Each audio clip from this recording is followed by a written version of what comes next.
Hello, ladies and gentlemen. We are happy to be here to deliver a speech on kitchen furniture, which engage in the business in kitchen furniture area.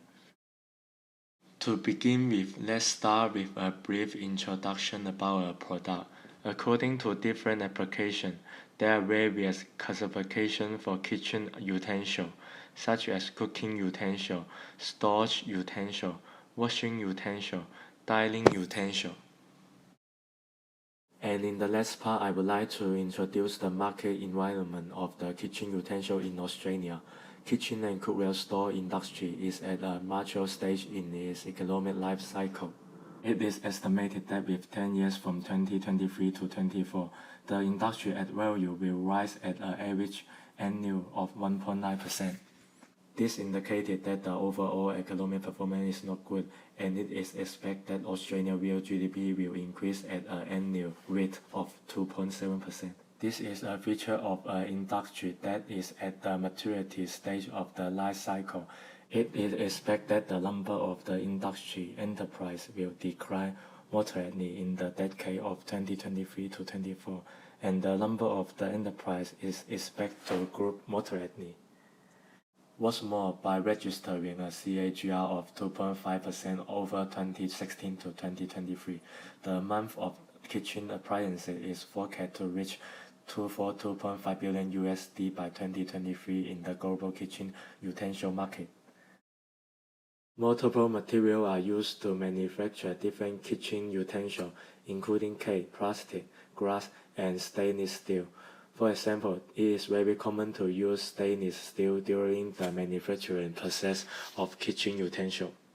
While contacting with water or the food product, stainless steel is less likely to present the risk of the rust, which is much more easily appear in application of iron or other kind of the steel.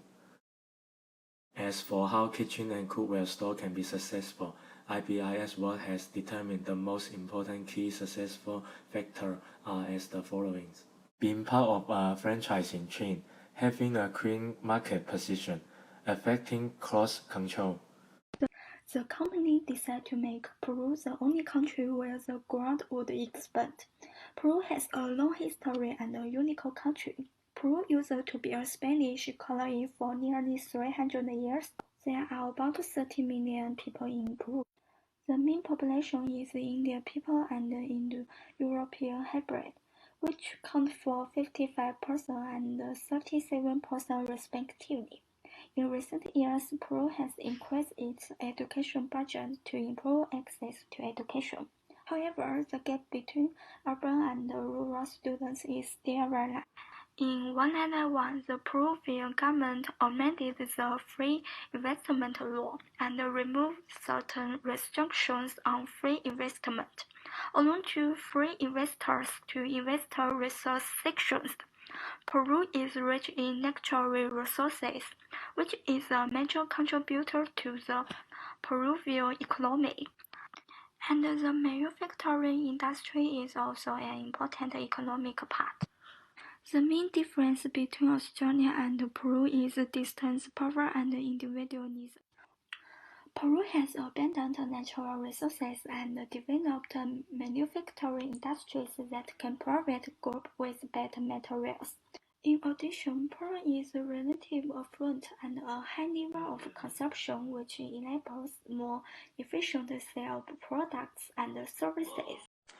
As an Australian company, exporting its products to Peru can open up the overseas market, increase the scale of the business, and the profits of the company.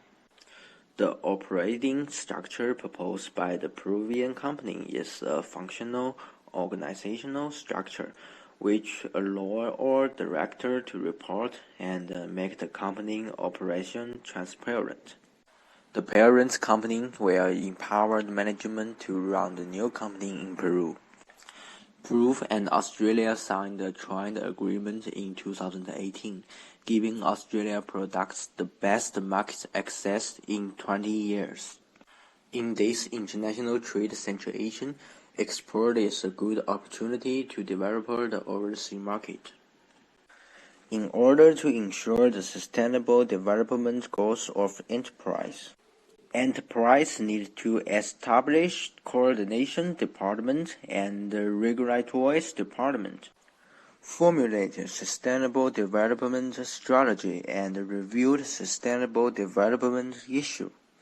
Regulator will follow the Peru's sustainable manufacturing regulation.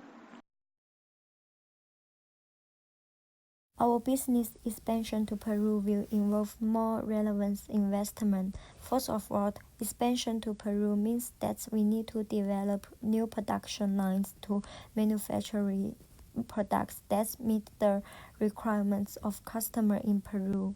The new production lines established and located in Peru require the investment of around $1 million.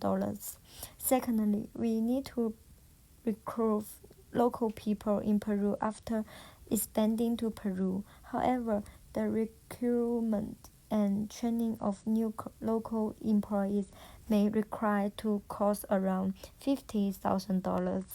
There are some other expenses involved in expansion process, and these includes accounting fees, advertising and marketing fees, and so on. And those fees may reach around $1 billion.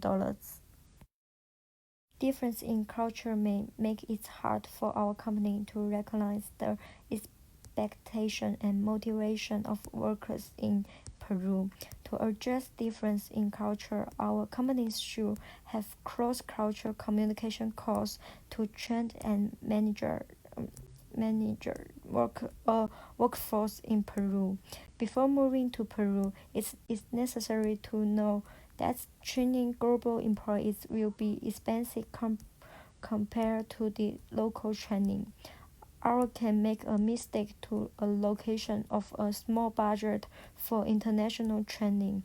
To resolve this problem, it requires our company to carefully analyze the required costs for training their global employees.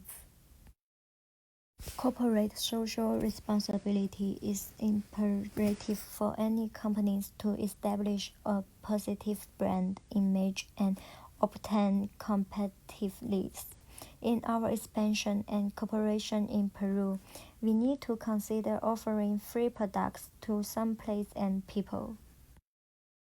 As board of directors, we need to cooperate with our shareholders and investors to involve them in developing this business expansion plan. On the one hand, we need to have a group meeting to allow investors and shareholders offering their opinions and suggestions on this business expansion plan.